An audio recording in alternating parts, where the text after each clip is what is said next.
Have you heard what happened to Meghan Markle? It's a question that keeps resurfacing because her story refuses to settle into a single narrative.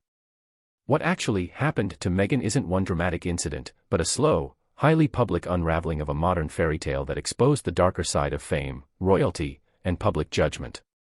When Meghan entered the British royal family, she was presented as a symbol of change, an American actress, biracial, outspoken, and independent, stepping into one of the world's oldest institutions. At first, the excitement was undeniable, but it didn't take long for admiration to turn into scrutiny.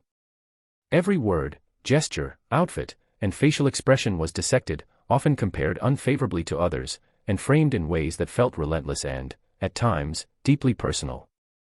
Over the years, the pressure intensified, with tabloid headlines, online abuse, and constant speculation shaping public perception more than Meghan's own voice ever could. What truly happened to Meghan Markle became painfully clear when she and Prince Harry made the unprecedented decision to step back from royal duties. To some, it looked like a betrayal of tradition; to others, it was an act of survival.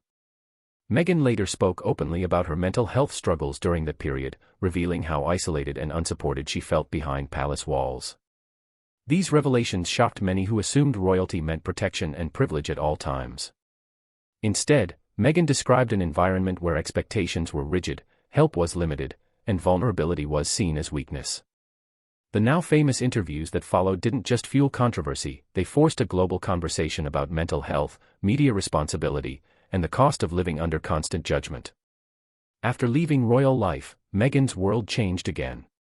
Settling into a more private existence, she shifted her focus towards selective projects, advocacy, and family life. Yet even in relative quiet, the spotlight never fully disappeared.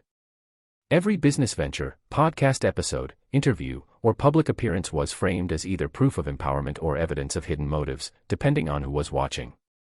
Supporters saw a woman reclaiming control over her story, using her platform to discuss issues like compassion, resilience, and identity. Critics, however, accused her of inconsistency, ambition, or seeking attention, claims that followed her regardless of what she actually did. This constant polarization became part of what happened to Meghan. She stopped being seen as a person and became a symbol people projected onto.